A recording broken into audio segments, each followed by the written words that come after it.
Queridos irmãos, queridas irmãs, então esse vídeo agora é de número 323.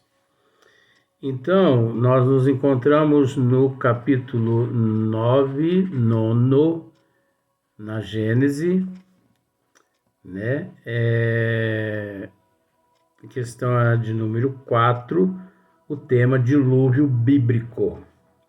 Então, nós estamos tratando, eu prometi que no próximo vídeo eu traria, por exemplo, eu nunca me preocupei com esse fator de tsunami, né? Então eu prometi no vídeo anterior que eu traria nesse vídeo agora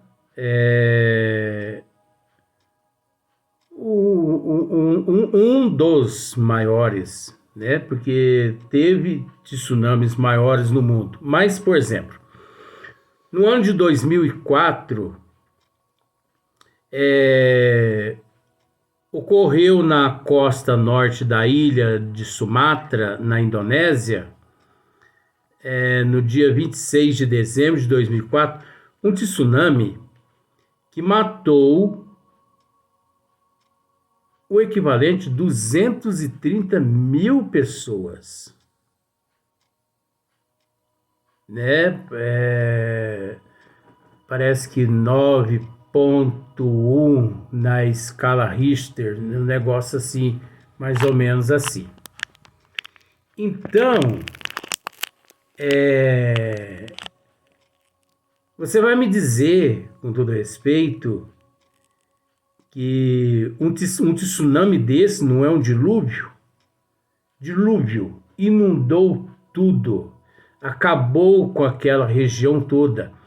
E não só ali na Indonésia, como também todas as praias, todos os países em volta, onde aquelas ondas do tsunami elas passaram, elas foram devastando tudo.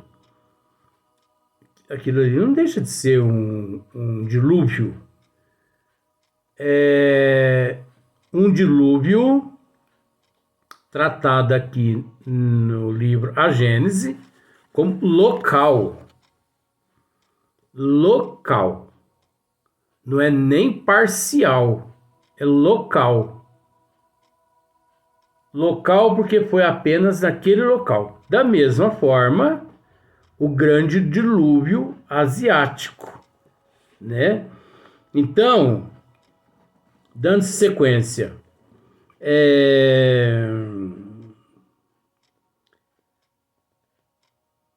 para os homens de então, que não conheciam mais do que uma extensão muito limitada da superfície do globo, para os homens de então, para os homens daquela época, para os seres daquela época, quando ocorreu esse grande dilúvio asiático, né? E que nenhuma ideia tinham da sua configuração, desde que a inundação invadiu os países conhecidos, invadida fora para eles a terra inteira. Ora, porque naquela época, gente, vamos pensar assim, ó, não existia satélite. Começa por aí, não existia satélite. Não existia avião. Não existia os drones. Não existia televisão. Você sabe disso.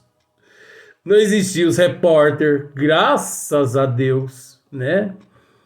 Não existia a imprensa sensacionalista, porque se existisse, aí realmente o dilúvio era verdadeiro. Eles davam um jeitinho de inventar esse dilúvio lá, só para ganhar. Então, naquela época não existia satélite, não existia internet, não existia televisão, não existia telefone, não existia praticamente nada.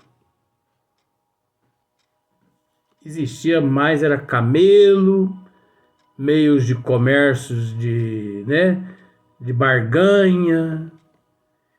Então, eles, naquela época, vamos dizer assim, não existia as ciências que existem hoje. Não existia astronomia, como existe hoje. Não existia a química, como hoje, né? Porque todos nós sabemos que a química, ela é filha da alquimia, né? Então, não existia a química, não existia a física. Então, não existia praticamente quase que nada. Era uma época muito precária, né? Que as pessoas olhavam para o céu à noite e achavam que Deus havia pregado lá no céu aqueles globos, né, de luz para poder assim nos agradar. Naquela época a astronomia não existia como hoje, que nos esclarece a respeito da grandiosidade das nebulosas, das galáxias. Então, só dizendo isso, não existia satélite. Então, matei tudo com a paulada só. Vou usar esse termo. Porque hoje em dia, através do satélite, se vê através do satélite tudo que está acontecendo aqui na Terra. Tudo. Todos nós somos mapeados. Todos nós somos, assim, vigiados. Nós não damos um passo sem que, em determinados lugares no mundo, na central, eles não saibam. Então, hoje em dia, antes que um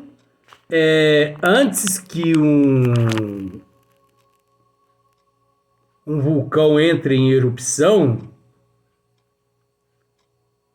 os vulcanólogos, né, que são essas pessoas especializadas em vulcão, eles já sabem que hora mais ou menos que aquele vulcão vai entrar em erupção. Então, tufão, por exemplo, essas pessoas, esses cientistas que lidam com o tempo, com o clima, né? O tempo. Então eles sabem onde o tufão vai passar, onde ele vai surgir, onde ele vai terminar. O maremoto, né? Existem estudos em cima também de terremoto, mas mesmo os estudos ainda são muito precários, mas é natural, né? Não vamos exigir perfeição de todo mundo, porque está relacionado à natureza. Então, a natureza, ela não dá salto, mas, por incrível que pareça, por fazer parte dos desígnios das leis divinas, não há como o homem sondar os desígnios de Deus. Então, por mais que o homem tenha conhecimento, os vulcanólogos, né, as pessoas que estudam vulcões, os terremotos,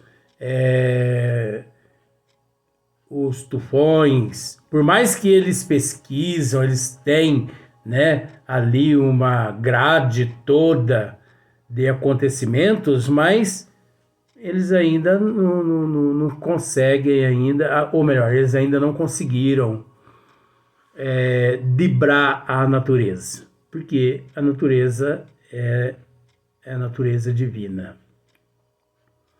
Então,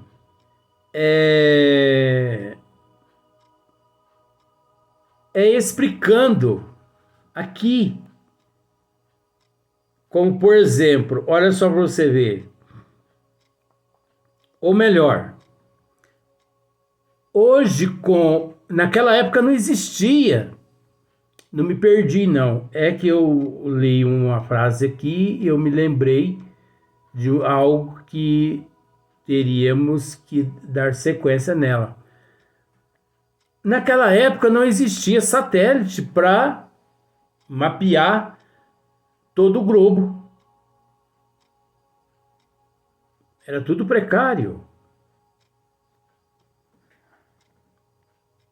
Mas hoje em dia, os geólogos, eles conseguem, como eles conseguiram, através das estratificações e através das camadas sedimentadas, eles conseguiram encontrar, sim, vestígios desse grande dilúvio asiático, que é o tal do dilúvio bíblico, que inundou a terra toda.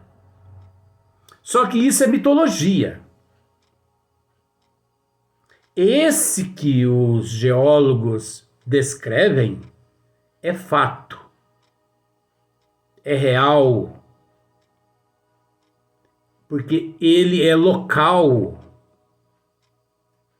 Esse dilúvio, ele é local.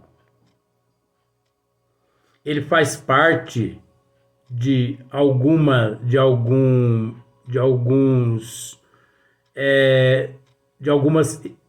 revoluções climáticas no globo naquele período, como, por exemplo, o tsunami de 2004, né, próximo a uma ilha de Sumatra, e matou mais de 230 mil pessoas em 2004. Matou, que foram encontradas, e aquelas que não foram encontradas. E quantos milhões de pessoas foram desabitadas. Não é verdade? Então, é muito fácil naquela época para as pessoas descrever aquele cataclisma como sendo um dilúvio total. Porque, de fato, naquele local que ocorreu aquele dilúvio asiático, ele destruiu tudo. Mas foi local. Geologicamente foi local. Olha só para você ver, ó. Desde que a inundação invadiu os países conhecidos, invadida fora, para eles, a terra inteira. Se a essa crença aditarmos a forma imaginosa e hiperbólica da descrição, forma peculiar ao estilo oriental, já não nos surpreenderá o exagero da narração bíblica. Já não nos surpreenderá. O dilúvio asiático foi, evidentemente, posterior ao aparecimento do homem. Olha só para você ver uma coisa aqui, olha que interessante.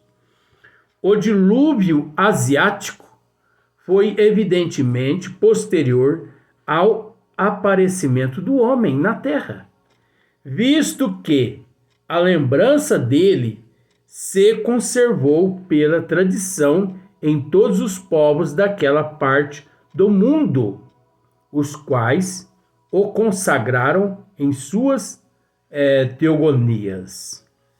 Depois nós vamos ler aqui a lenda indiana. Ah, sim, consagraram em suas teogonias, né, nas suas lendas. É igualmente posterior ao grande dilúvio universal que assinalou o início do atual período geológico. Então, olha só para você ver. É igualmente posterior ao grande dilúvio universal que assinalou o início do atual período geológico.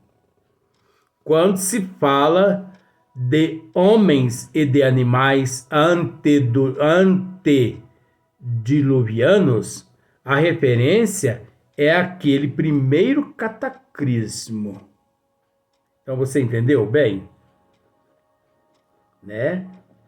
Esse dilúvio, ele foi apenas um dilúvio local, esse asiático, esse grande dilúvio asiático, o descrito na Bíblia.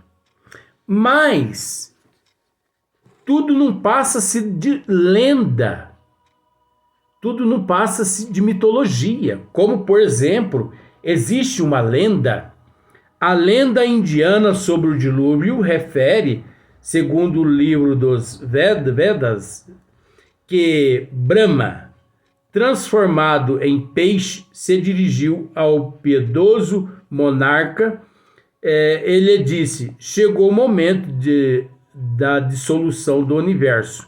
Em breve estará destruído tudo o que existe na terra.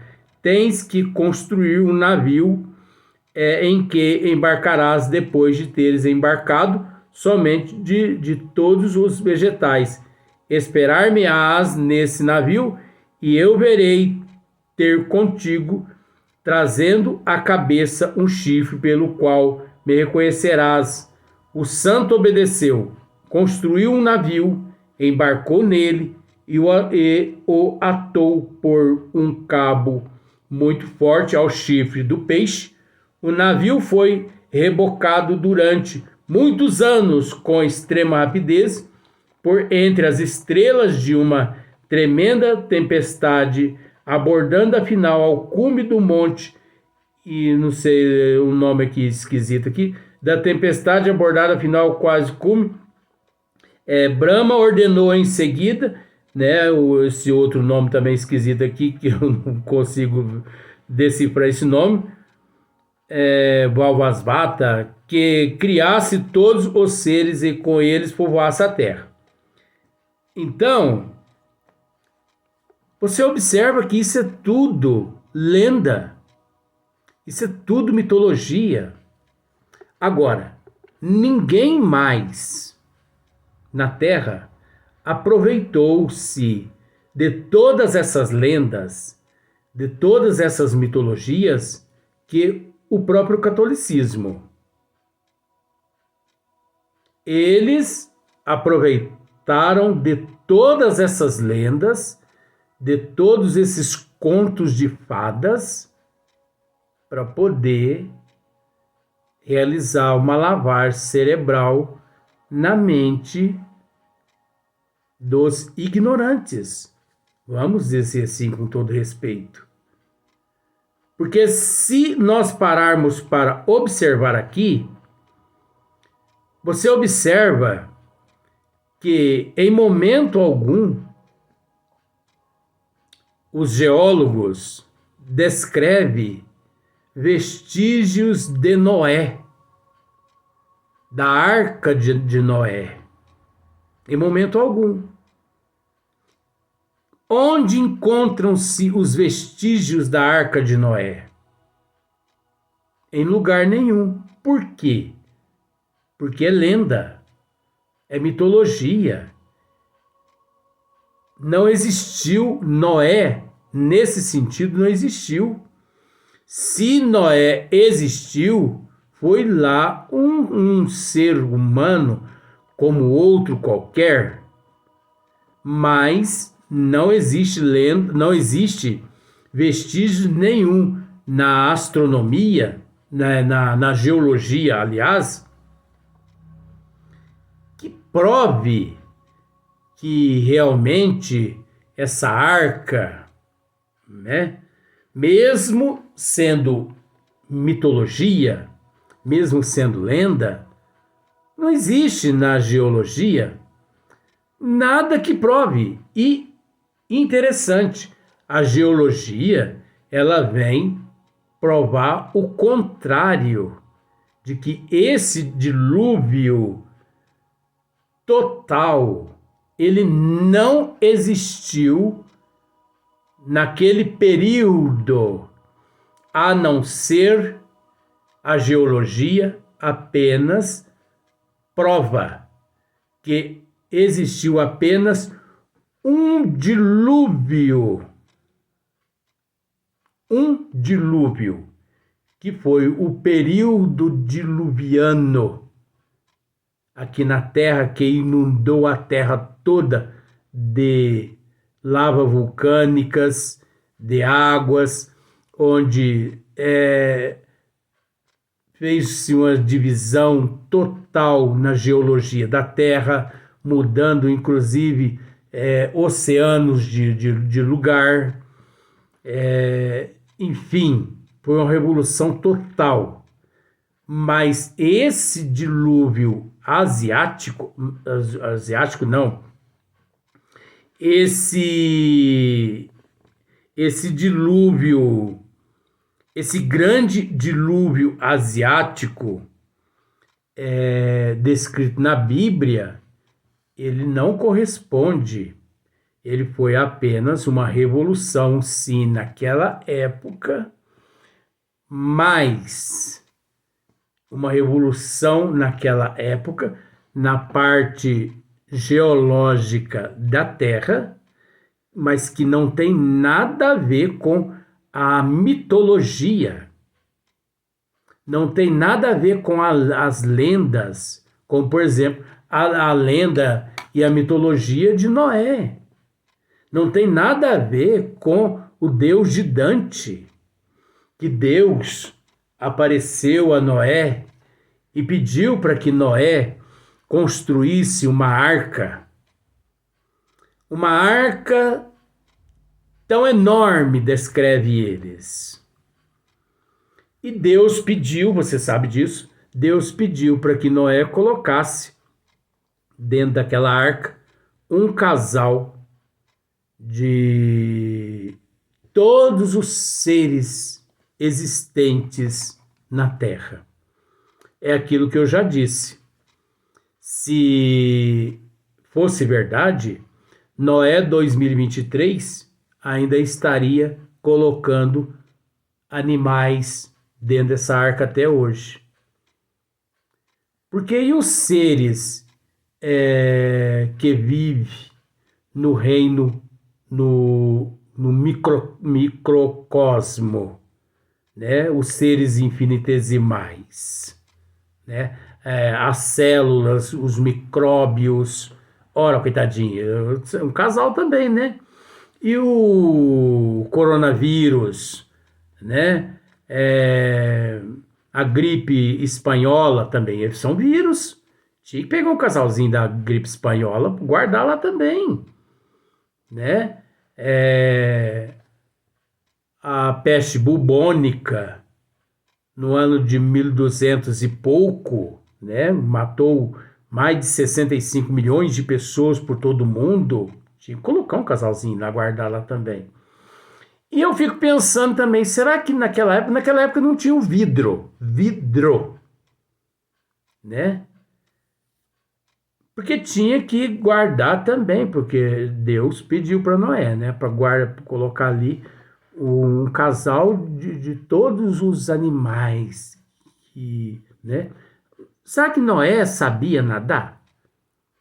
assim ao ponto de ir no fundo do oceano e pegar um casal de baleia. Ah, mas se o mundo ia ser inundado de água, não ia precisar. Mas Deus pediu. Se Deus pediu, tinha que ir.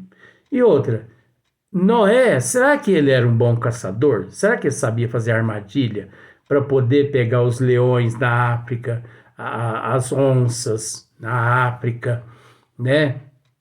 Os elefantes, né? Porque naquela época não tinha dardos anestésicos para poder pegar esses bichos, né? Todo, principalmente o leão e, enfim, a anta, né? Topeira, eu acho que ia sobrar topeira para Noé colocar nessa. Ainda mais essas topeiras, assim, tudo tonta. Ia ser umas topeiras tontas, coitadinha. Aquelas topeiras dormindo, né? Então, gente, isso é mitologia. Esse dilúvio que eles dizem por aí, isso é fantasia. Isso é uma forma de enganar as pessoas, de iludir as pessoas. Nós vamos para o próximo vídeo.